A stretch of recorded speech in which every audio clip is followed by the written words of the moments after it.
సంబంధించి ఎలా చూడాలి? నేను మొట్టమొదట లడ్డూ వివాదం వచ్చినప్పుడు చెప్పా, ఈ పేరు చెప్పుకుని ధరలు పెంచుకోవడానికి ఏమైనా కుట్రలు చేస్తున్నారని చెక్ చేసుకోండి అని. ఇప్పుడు జరుగుతున్నది అదే.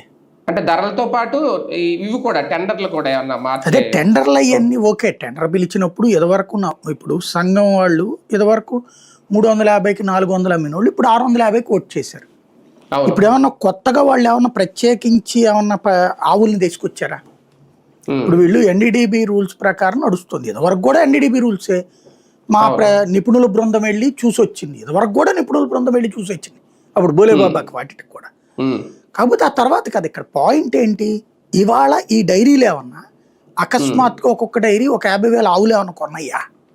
ఈ డైరీ వాళ్ళు కొని ఏమన్నా రైతులకి ఇచ్చి ఆ రైతుల ద్వారా ఏమన్నా పాలు సేకరిస్తున్నారా?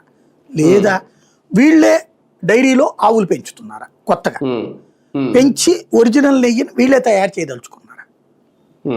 వీళ్ళ దగ్గరే ఆవుల్ని పెంచుకుంటానికి రెడీ అయితే అది ఖచ్చితంగా అద్భుతం, నో డౌట్.